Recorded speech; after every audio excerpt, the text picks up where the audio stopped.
Hi everyone, and welcome to the first episode of Solar Stories. So I started this channel last year with the intention of demonstrating some real-world examples of living with solar and battery storage.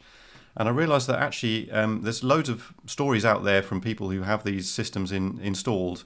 And I thought it would be great to actually use the channel to show some of their stories as well.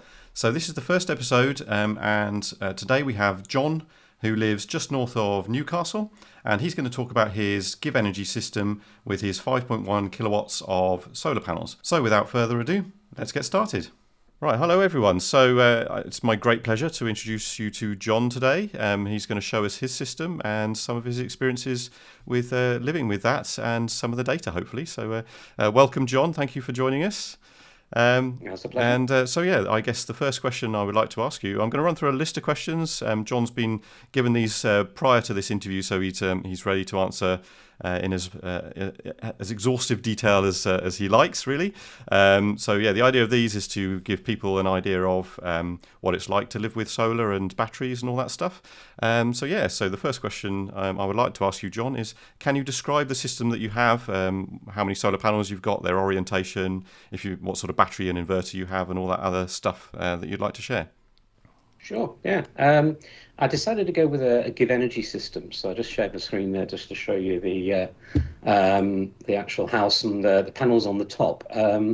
GivEnergy, I went around a lot of different systems when I spoke to the installers, and maybe we'll come to Yeah. that a bit later on. But I'll be honest, it wasn't straightforward. I kind of placed an order in the February, and it didn't really firm up, if I'm honest, until the beginning of April, because we kept changing our mind, and I kept finding restrictions in various other products. And in the end, I decided GivEnergy was the best one for what I wanted to do. We wanted to go solar. However, as you'll probably see from the neighbour's roof, our house is about 55 years old. And I was a little bit nervous about putting panels on a 55-year-old roof because I was thinking at some point in time that roof's probably going to need replacing. And a few other houses on the estate were beginning to replace roofs as well. So I thought, I want to get the roof checked out. And we did, and ended up replacing the entire roof. And at which point I said to the installer, right, what about inset panels? So we've gone with inset, which you can see does make them quite nice and flush. There's 15 340 watt JA panels up there, giving a total capacity of 5.1 kilowatt panel. And they're all, as I say, flush inside the roof, making up part of the roof, 90% of the front of the roof, actually. That did have a slight advantage. It brought the roof install down because we weren't buying around about half the tiles that we were going to have to buy if we were then going to put it on top. That was sort of offset a little bit because an inset system needs trays, and there was extra cost for mountings and various stuff in there. So that's the exterior. Frustratingly for me, these were put on the house in July, and I had to wait until November for the system to be fully commissioned, simply because of availability of parts last year from a number of suppliers, but GivEnergy in particular was quite difficult. In terms of the system, this is the system just after install. At this particular point, actually, the left-hand battery is a 5.2 kilowatt battery. Was still not connected because we were waiting for a cable from GivEnergy that took another 6 weeks to arrive. But the 9.5, which is the bigger battery, was configured, and a 5 kilowatt inverter, which is a Gen 1 inverter.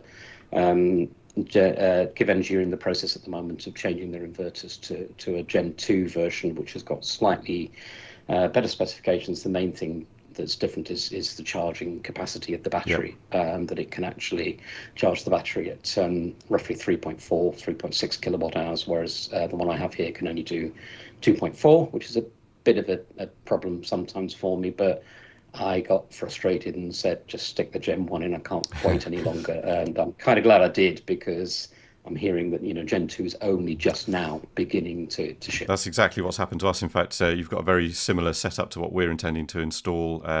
We're also getting a 9.5 plus a 5.2 kilowatt hour battery. But yeah, we're waiting for the Gen 2. That's what's been our more recent delay. So that's really interesting to hear you mention that.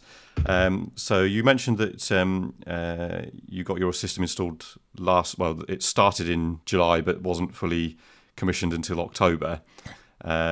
So, are you comfortable sharing how much your system costs to install? Yeah, it was just under £12,000. There was a few extras that we added. What you wouldn't have seen on the picture is underneath there now is a emergency power distribution board with a double socket that goes into the house. So we do have EPS Right. installed to give us some kind of power backup in the event of a power cut, but we get so few power Yes. cuts. Having said that, within 2 weeks of this being installed, we had a power cut, but that's another story. Yeah. um, so yeah, it was just under £12,000. That was with zero VAT. Yeah. The roof added a further 11,000 onto that. Right. Yeah. We did do fascia boards at the same time because we thought, well, the scaffolding's up, we might as well do the whole damn lot and be done with Yeah. it. Yeah. Yeah, so basically, yeah, it was an expensive install, but the roof would have been done anyway. So. Yes, I think that's a great way to combine. If you're going to have work done on your roof and you're intending to get solar, like what you've done with the inset, I really like the neatness of that. Yeah, Yeah. our roof is, well, we're in a new build, we're getting an on roof system. But actually, I really like the look of the in roof ones. I think that those are really neat. Um, so yeah, Yeah, it is neat. It did mean that we were a bit restricted on roofers, because I'll be honest, when we went out there, there was one roofer that the solar panel company recommended that they'd worked with before, particularly on new builds, and they were the most expensive quote. right. However, having said that, the other two that we got quotes from, they kind of looked at me and said, "Well, why would you want to do that?" And I went, "You kind of told me something here that I don't really want to do it with Yeah, you." yeah. Well, that's one way of picking between installers, isn't it? Yeah, Uh, yeah. So we yeah, paid a little bit more for the roof to have somebody who knew the yeah. solar company, and they worked very well together. To be That's honest, they did an excellent that's job. Yeah. great. Great to hear. What were your motivations for getting your solar power system? Was it financial or environmental, or you just like technology, fiddling with things? I like technology. Formerly being an IT director for 30 odd years, it's yeah, it's been a passion of mine. And but so to be honest, it's been the environmental side of things. I got my first electric car in the Nissan Leaf in 2016 when the 30 kilowatt came out. On my third now. Wow. And I semi-retired just before lockdown, actually, in early 2020, literally the week before we got lockdown. And I had some capital from that retirement, so I wanted to use some of that investment, because, frankly, I was getting nothing for it Yeah. sitting in a savings account. I'm not one of these that likes to invest on the stock market because this is my finite pot now. I'm not earning an awful lot more coming in. I'm doing some freelance, but not much. So I need to now conserve that Yeah. capital, and make it pay for me. So I was looking on the return on investment, and it looked pretty good, to be honest. At the same time, I also bought a reasonable investment in the Ripple KirkEnergy wind farm. So I've got about 4,000 kilowatts in there, which should come on stream in Wow. November 23. So that should really help reduce the bills down, along with what we're doing, obviously, with the GivEnergy stuff. Yes, I've signed up for the next Ripple Energy project. I've put my £25 deposit down, and yeah, looking Yeah. forward to getting the call back from them to say that that's ready to invest in. I think that sort of it nicely completes the coverage across the year, doesn't it? Because like solar's great for the summer, but not so much in the winter. So having that sort of, I guess, knowing that some of your power is coming from a wind turbine during the winter is something I'm looking forward to having. Yeah. Yeah. Yeah, I think it'll help offset some of the heating costs, Yes. Yeah. Yeah. because I'm aware that in the summer with our system we should end up with far more energy than we can Yeah. use, even with the batteries and the EV. But of course, get paid very little for it. So I'm currently looking at what to do about that, to see what the tariffs are and all the rest of it. Yes, And see, indeed.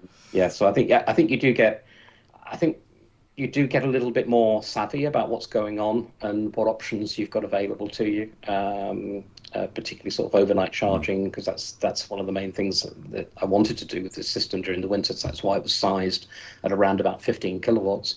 The theory was to fill the battery up overnight on Octopus Go. The Gen 1 issue versus Gen 2 meant I can't do that. I can only, and that's how Tim and I actually started the Yeah. conversation on YouTube. He was about, I'm going to get two 9.5 batteries. I'm going, aha, careful. Yeah. Well, exactly. Yes. Yeah. So basically, I can fill up to 80% in a 5 hour window. I'm on Go Faster Right. at the Yeah. moment. So in a 5 hour window, I can get 80% in there. What I found since the back end of January, beginning of February, is the battery isn't actually dropping below 20%. Okay. by the time it comes to charge anyway, because I'm getting decent solar panels. So we're recording this around about 10 a.m. in the Yep. morning at the moment, and the battery's been running the house since 2:30 a.m. and I'm sitting at 53% battery at the moment. Okay. That's very interesting.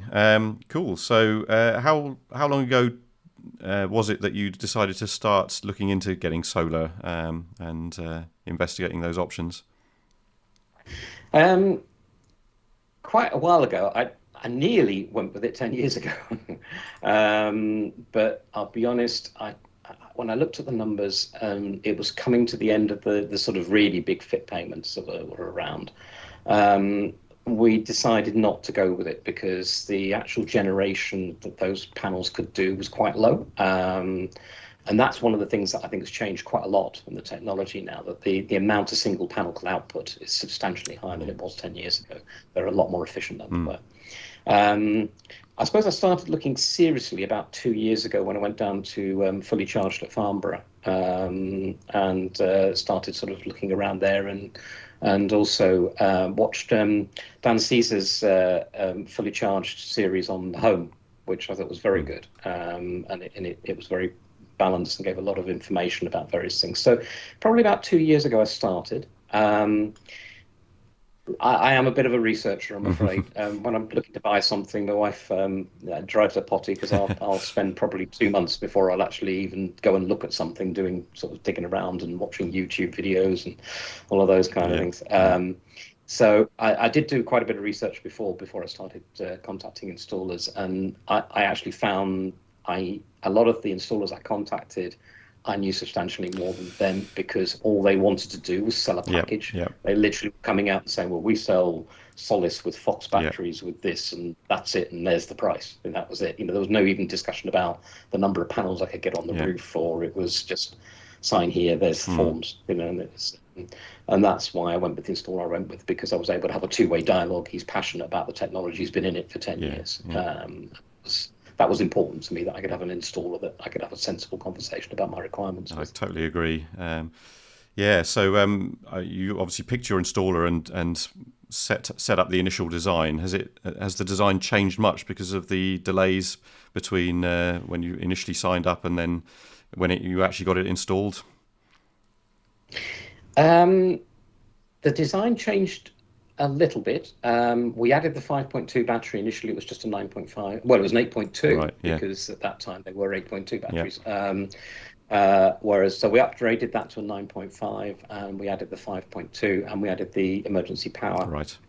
Other than that, probably not. Although the system I originally signed for was a solar edge system. Right.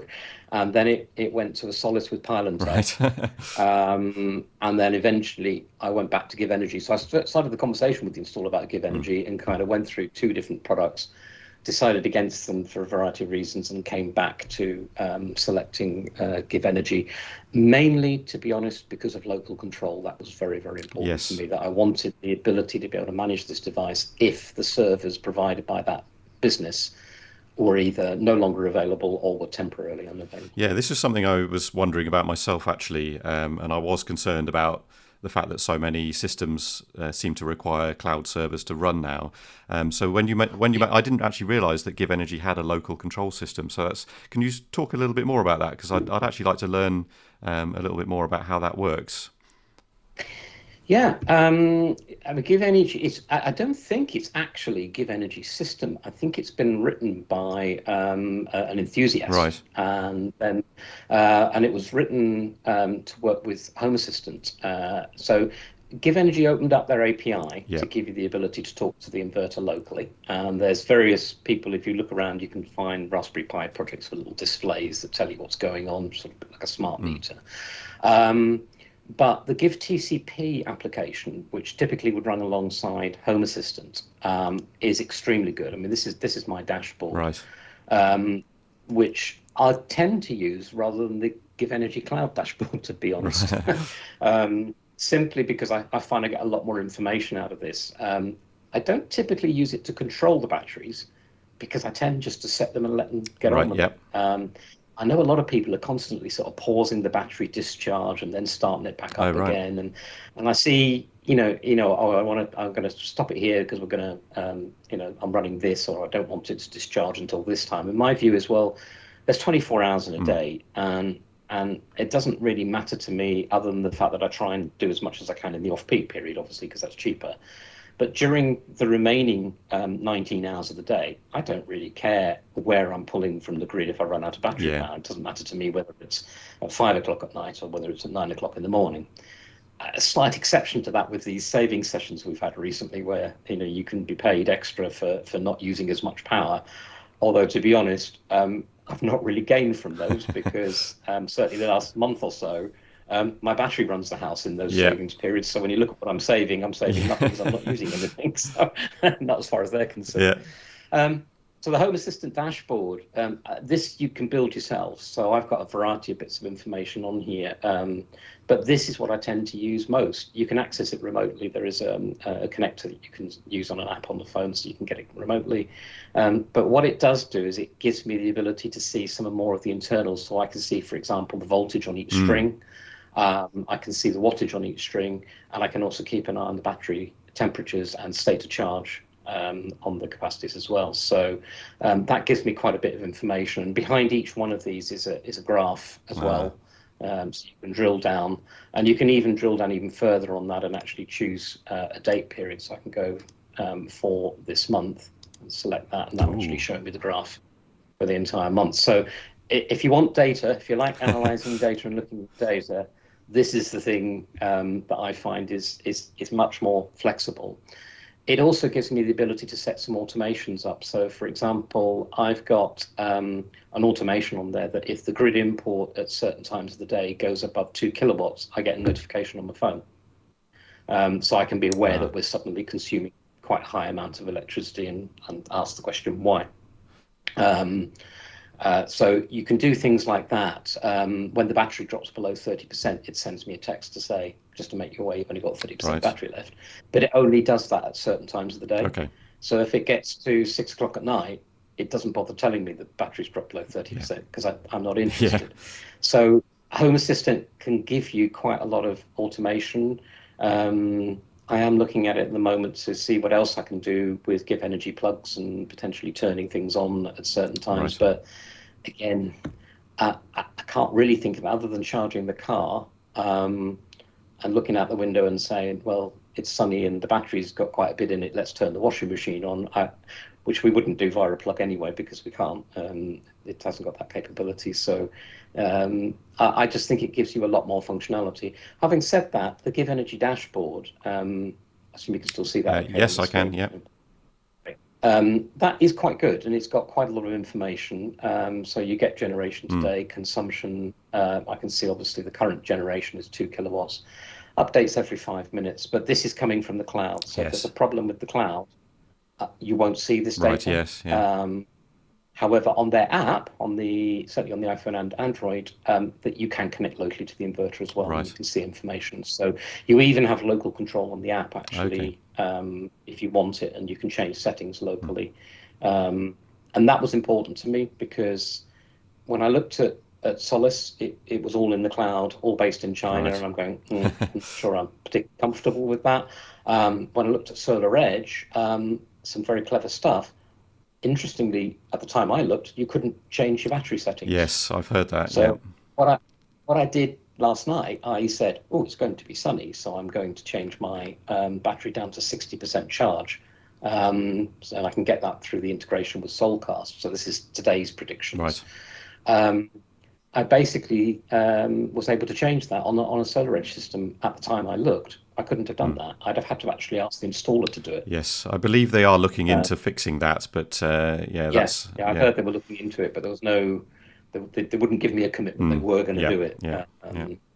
Uh, and the fact that their battery technology was different, and this being lithium phosphate made me Yes. feel a little bit more comfortable, to be honest, from a safety point of view. I'm Yes. Yeah. sure solar edge batteries are very safe. I know they have built-in fire extinguishers, Yeah. etc. But I know that lithium phosphate is a lot more robust, generally in sense of safety from that point of view. Um, but yeah, but the GivEnergy app, it's good. it's got quite a lot of integration into things like Solcast, as you can see in here. It also integrates into your energy tariff, Yeah. and it integrates into the weather forecast, etc. But this one into Solcast quite nice. I don't know whether you come across Solcast, but Not yet. on Solcast you can actually plot your house, tell it the azimuth and the direction of face and what number of panels you've got, and it will then give you 3 days worth of Oh, right. predictions. Very good. Yeah. And so what you can see in here is the grey graph, which is actually telling me the forecast that Solcast is telling me.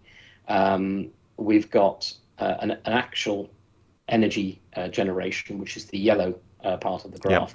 And then there was the estimated. So basically, the gap between those two is saying, well, Solcast said I'd give you the blue bit of the Yep. graph.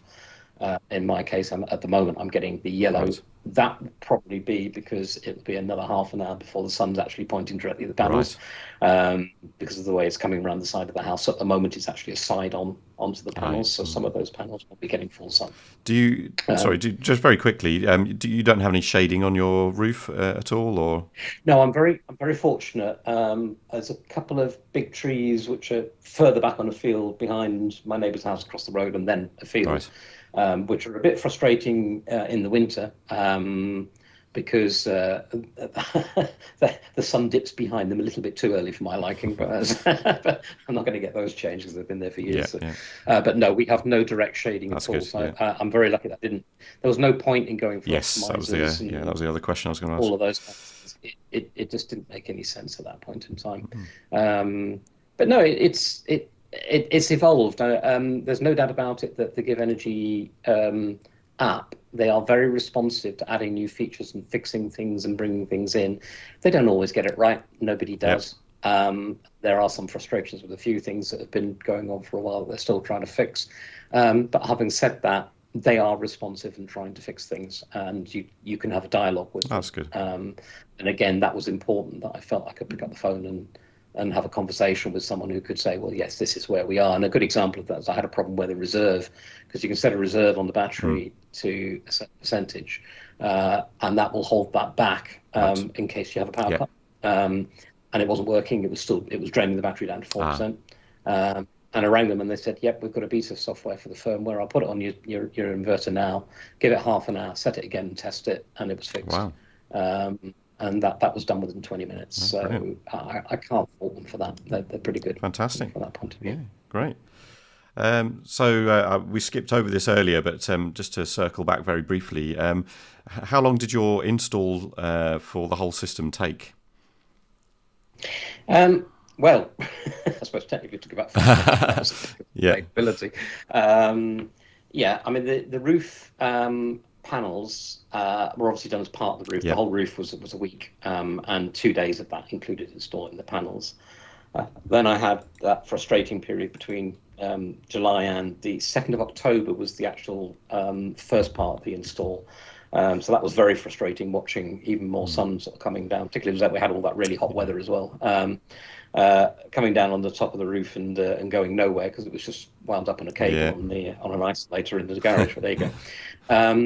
And particularly as the batteries I had to have delivered, because we lost a set of batteries because they were given to somebody else because we were waiting for an inverter dongle. So when the batteries came into stock, I just said, look, I'm going to pay for them and you can keep them in the garage. I'd rather know they're there. Yes. So availability and supply has been a challenge, definitely, but it's been across the board. It's not just GivEnergy. I think it's been across the board. So the actual install was 2 days of GivEnergy and 2 days of roof panels. Right. So it was about 4 days in total, Okay. if everything had been available. Yes. Yeah. It's just, as you saw from the picture there before, the 5.2 battery wasn't connected because we were waiting for a cable, which took 6 weeks to come. Right. So, but we decided to go with at least one battery and an install, so I was getting some benefit out of the system. And you mentioned earlier that you'd got some sort of power cut backup functionality added at the time. So that's presumably not the whole house you've got backed up. You've only got a couple of sockets. Is that right? Yeah.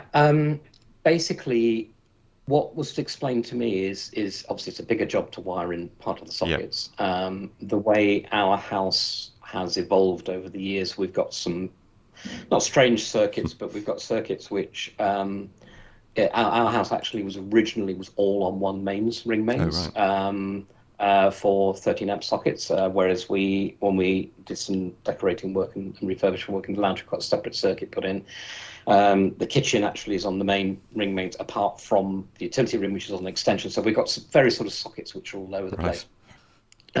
But what was explained to me is if you take it through the inverter as an emergency switchover, an automatic emergency Right. switchover, that power is always being drawn through the inverter. Right. Yes. So if the inverter fails, then those sockets are dead. Right. Yeah. Hmm. Yeah.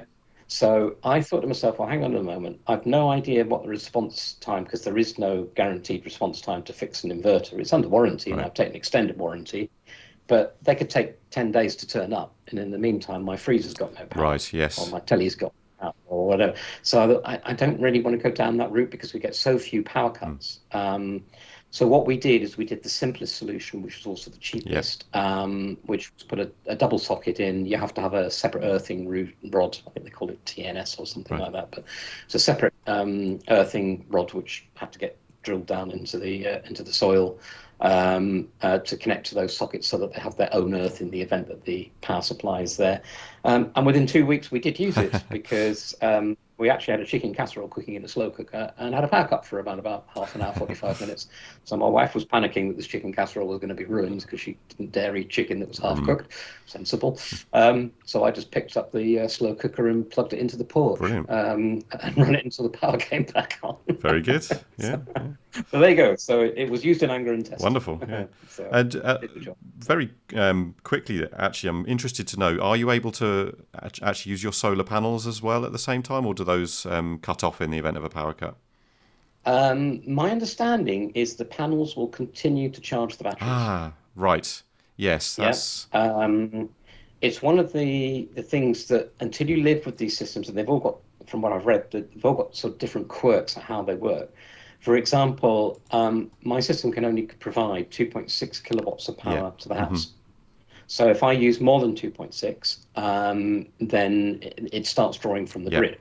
However, the other day we were cooking something, it started drawing 3.5 kilowatts, and I thought it's not drawing from the grid. And then I looked at the solar generation, it was 1.2. Ah, So 1.2 plus 2.6 was yeah. 3.8, and that was enough to cover. Yeah. So it looks like the system can actually drive 5 kilowatts into the Yes. house, which will be 2.6 from the batteries and 2.4 from the Yeah. solar. When you have the sun in there as well. So, but no, my understanding is that it will continue to top up, and those sockets will continue to be used, assuming it's sunny, of course. Right. That's very interesting. Yes. Yeah. So you've lived with the system now for a few months. Is there anything you would have done differently if you knew then what you know now? Um, yeah, I'd love a Gen 2 inverter like you're Yeah. getting. It's because it would give me that speed of charge Right. at Yeah. night. But to be honest, it's only really been a problem, I'd say, in probably December and January. I know Go Faster, which is the 5 hour window, has Yeah. gone. I asked them about that So to see if I could get on that, and they said no, yeah, it's a real they're not shame doing that it one anymore. because I know I've been looking at Intelligent because that gives you 6 hours, but then it comes with various sort of things that you have to plug the car in at Yes. least once a month. And I'm thinking, well, that's fine, but in the summer I don't want to plug the car in once a month because I actually want to trickle. I don't do an enormous amount of mileage, and I want to charge the car from the sun. Yeah. You know, I don't want to pay octopus for energy. So I'm still not quite sure what to go Yeah. for, and I think what I'm probably going to end up doing differently is something I never thought I'd do. I thought I'd sort of get Octopus Go and get my locked-in rate for a Yeah. year, but of course they're not there No. anymore, and that will be it. Whereas now I think I'll actually change my tariff more frequently. Right. So I'm already thinking probably around about April time to switch over to maybe Agile. Right. So I get the Agile export rate benefits. I'm thinking possibly Economy 7 might be an option, even though it's slightly more expensive. It would give me the option to top up Right. 7 hours. I could even potentially then swing another battery in there and still do it without having to change the Right. inverter.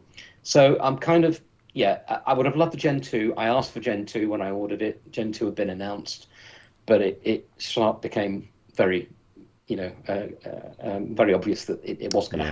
happen. Yeah. It's and I'm glad I made the decision I went to because I would have lost quite a lot of generation. I think I'm just coming up now to about 800 kilowatt hours. So yeah, 816 actually. So um, if I was still waiting for an inverter now, I'd have lost nearly a megawatt of electricity Wow. generation. Yeah. Hmm. Which is surprising is going to be quite a bit. Yeah. I think the other thing is understanding a bit more about what the house does. You did an excellent video where you went round and turned the kettle on and watched the smart meter and all those kind of Yeah. things. And understanding that, I now know that my 500-litre marine fish tank downstairs is consuming a third of my Wow. electricity during the winter. Yeah. Crikey. Uh, I use about 24 a day, and it's using about eight of those. So I'm thinking about what to do with that. I think it might be goldfish from now on. um, and understanding that, I think, and also how much you do still get even on a cloudy day. Oh, right. Hmm. I've seen sort of 3-4 kilowatts, and if I can get that, I can run through till about 7 o'clock at night on off-peak electricity. According to it's Octopus Aid, I think it's called on the app. About 88% of my use now is off-peak. Excellent. Yeah. Which I'm delighted with. I mean, 88% with a fish tank taking 8 kilowatt a day is I'm really pleased with. No fish tank, it will be Yeah. 100%. So I know that it's definitely how I thought it would work is not how it actually works. Right. And you become more aware also because you can see the monitoring information of certain things. Like we've got an older electric shower in one of the bathrooms that my wife tends to use, and it's a third less Oh, efficient than really? the newer one Wow. got in and on. So I know at some point I'm going to change that shower because that, although it's only on for a very short period of time, 3 or 4 Hmm. minutes, you can see it peak and it's quite substantially different. So yeah, I'd say whatever you expect it to do, look for the unexpected and be prepared to be open that maybe you've got some things wrong. Right. You Yeah. know, uh, Yeah. So, yeah. on that note, would you have any recommendations for people who are just sort of starting out looking into this sort of stuff? Would you have any recommendations for them to help them avoid pitfalls potentially? Um, yeah, I would say think about your future requirements. You've done it the right way around. I can just see your air system in the background there. You've identified what you want to do with your electric heating first. I've still got that Right. task to Yep. do. So I've still got a gas combi boiler downstairs. So I think I would say just think carefully about what you're doing with your use and do some monitoring Right. first. Mm. Get some smart plugs. Um, that have energy monitoring on them. Be a bit careful if you're running some high throughput devices on those. I've seen some nasty pictures of rather black smart plugs, so just Yikes. don't run 3 kilowatt heaters off them or No. whatever. But understand your data Mm. first. I would say I didn't know that the fish tank was taking as much, but that is something I can do something Right. about. But now I'm kind of thinking, well, what do I do about heating? And I've got a battery system which was sized for one Yeah. thing, um, but I do now understand over those winter months what it can generate and what it can't, and what the off peak is and what the off peak isn't. Which is why I'm heading off to Fully Charged again in April to start asking some questions about various heating Mm. systems and what can be done and what can't be done. Um, I can't. I don't think I can have a heat pump in the house without air to water heat pump without substantial rework because we've got microwave Yeah. pipe work throughout the Yep. house and it's plastic and it's been in 20 odd years. So, and I really don't want to tip the whole house upside down doing that. Yep. So that again is a factor to consider. So I'd say think about your medium term goal and strategy, and also do your research on the suppliers. That because solar's now zero VAT and there's a high demand for it, there's an awful lot of companies getting involved in it. I'm really glad I went with a local installer with 10 years Yep. experience. And make sure you put your deposit down on a credit card Right. so you get section 25, is it section 25 protection? Ah. Yeah, even if it's just the deposit of a few £100, I believe that then protects you for the whole Right. amount. Although my supplier was very good, I actually had an insurance-backed guarantee for deposits that were put down. So, and just understand what can do. Go to things like Fully Charged to research, see what it really does. find out what real world experiences of people. Look on the forums. Search Facebook. Most of these groups have got forums on Facebook and places like that where you can go and see what real world experiences Yeah. are. A lot of people are saying these batteries, they've had them installed outside, Right. and as soon as the temperature drops, they just don't take the charge. Right. Yeah. Um, I've heard that with Pylon-Tech batteries. I've heard it with these. I've heard it with others. So, I'm really glad I got mine in the garage. Yeah. Because it keeps that temperature in there. But you see people starting to build all sorts of cabinets around these things. So it's very easy these days with the internet just to do a bit of research first and just look around, but don't get too confused about it because you'll see one negative comment. Oh, yeah. Don't let you off because obviously there's always negative comments that people post and. One bad experience doesn't outweigh, sort of 10 or 15 really good ones. So just, Yeah.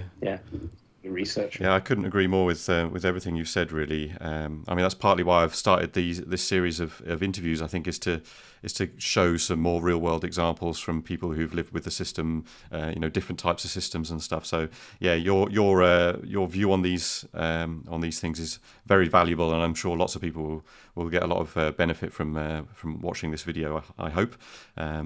So yeah, you mentioned actually that you're looking into sort of heating systems and other stuff. You've got an EV charger already, is that right? I have. I've got It's an old one. It was actually installed the year before I got the electric car. It was in the days where you could get a free charger even if you Oh, didn't really? have a car. Yeah. So I had a Polar, which then became Chargemaster, which then became BP, didn't it? BP Pulse. So it's one of the oval style chargers, which was semi-smart when I got it, and the fact that it had an app and I could see how much energy it had put in, but it didn't really let you do anything with it.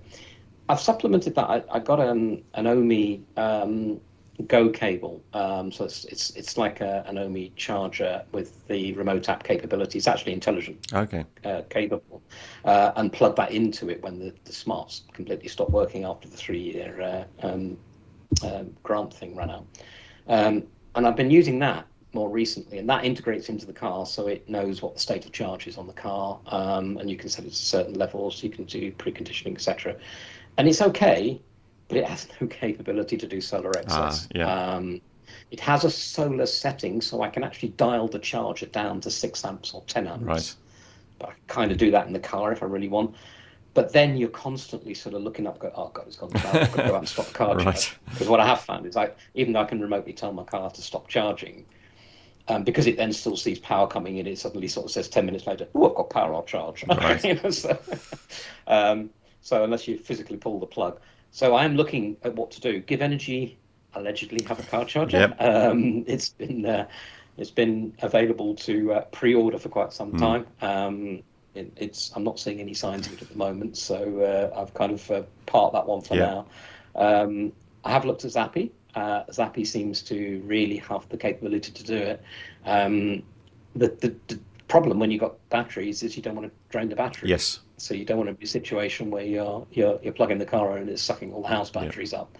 So you really need a charger that's got the capability to look at the export and say, I'm at this level. And that was something else, again, through doing a bit of research, I never realized. In some of the months or some of the days where I've had a bit of surplus, I've plugged in the 13 amp granny charger into the car. And that's sort of takes really quite, low input, something like 700 watts, or it's not on 1 kilowatt. It's not particularly high, and I didn't appreciate you need 1.4 kilowatts to charge on a Type 2 charger on a car. Oh, really? So unless you've got 1.4 kilowatts of export, your car's not even going to think about taking the juice. Oh, okay. I didn't know that. Yeah. So as a result, what you can do is you can actually say to the Zappi, if you've got more than this going out on export, then start diverting to the car, and it will constantly look and then adjust that back again. So it's handling that solar excess diversion. So certainly on an EV charge point, I would say really have a think about what to do with that.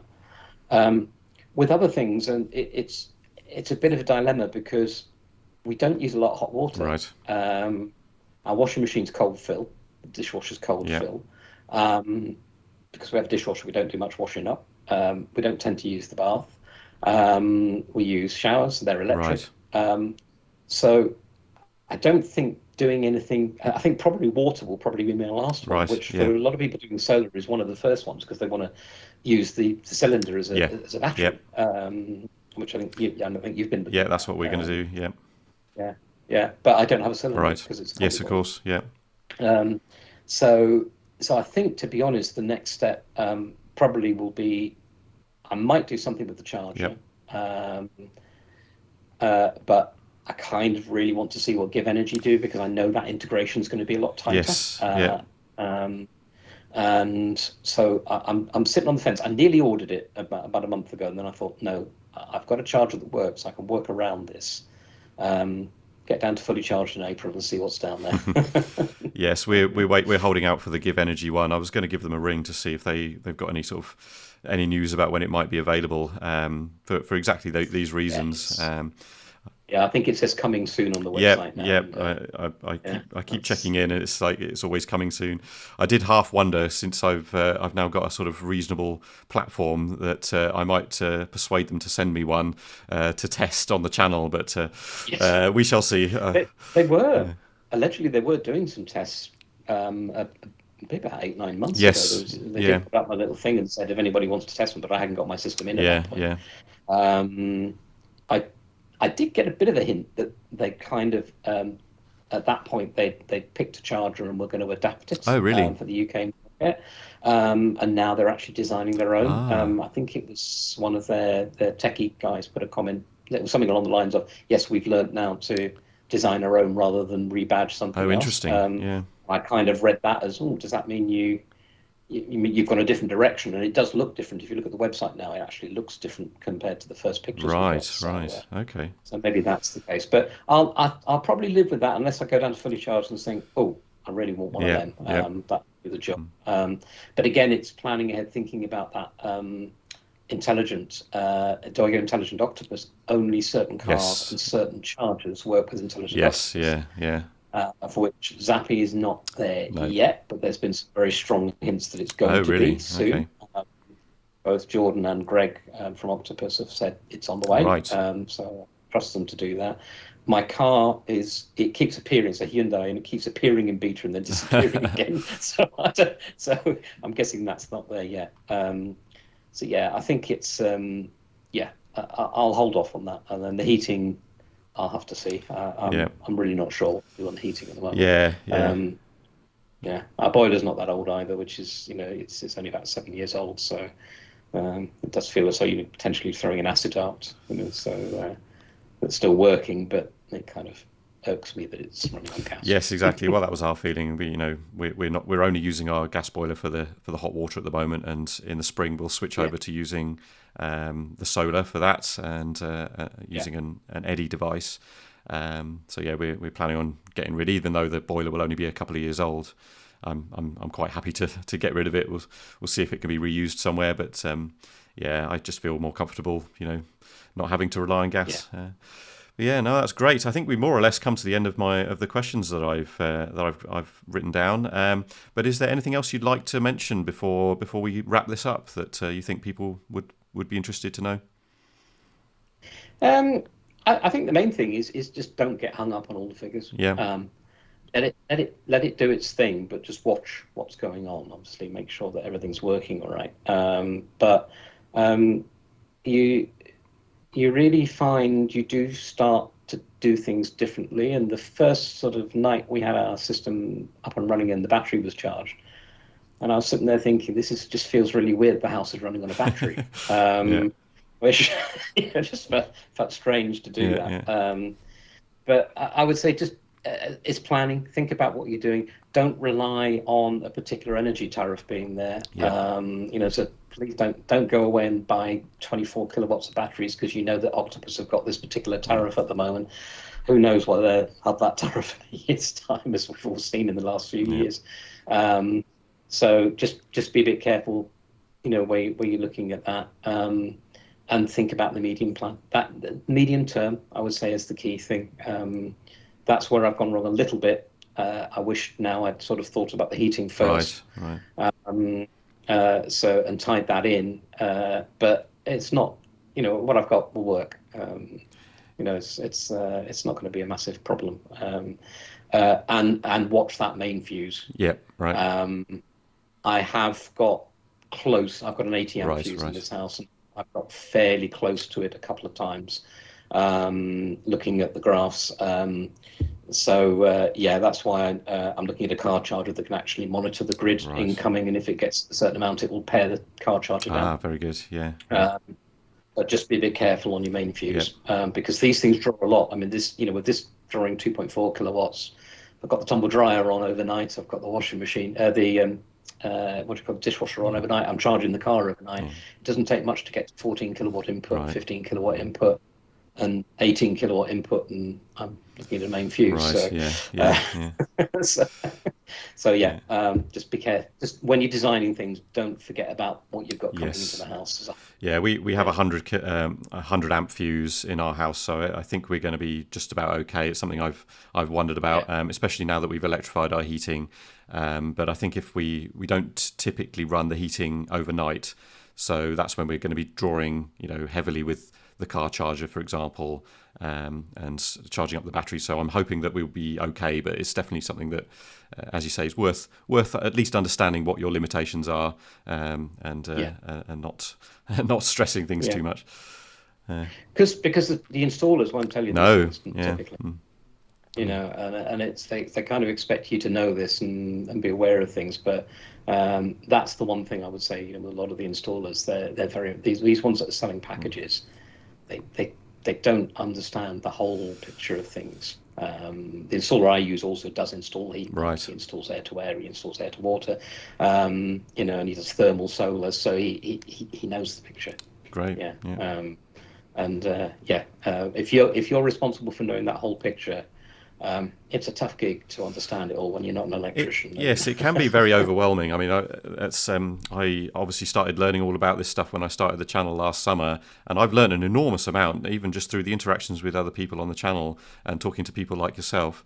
It's been fascinating for me learning about it. I mean, I'm naturally interested in all this stuff anyway, but if you're not sort of naturally inclined to want to understand all this stuff, there's a lot you can do, off the shelf, as it were. But yeah, to get the most out of it, sort of understanding all the bits and bobs that go into it I think can be very beneficial. So I'm hoping that these conversations that we're having help other people, at least become aware of those sorts of things. So yeah, I'm very glad that you were willing to come on the channel and share your experiences. So yeah, thank you very much. And I think No problem. we'll probably wind it up there. I think that's been a fascinating interview, and I hope to have a few more of these sorts of things in the future on the channel. So if you'd be interested in getting involved, then let me know in the comments, or contact me through the email that I've got available on the About tab on the channel. So yeah, throw me an email on there if you're interested in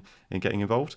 But for now, thank you very much, John, and I hope you That's a enjoy the pleasure. rest of your day, and enjoy the sunshine and all the lovely solar power that you're getting from that sunshine. So Oh, I will. Thanks, thank you Tim. very much, John. So I'd like to thank John once again for coming and joining me on the first episode of Solar Stories. I found his story really interesting and super useful, because I'm going to get quite a similar system with a few small differences. So yeah, I hope you also found that interesting, and please let me know what you think of this series and John's story in particular in the comments. And if you want to see more of these sorts of things, let me know as well, because it would be great to show and share more stories from different people with different systems in the future. So yeah, thank you very much for watching, and I'll catch you in the next one.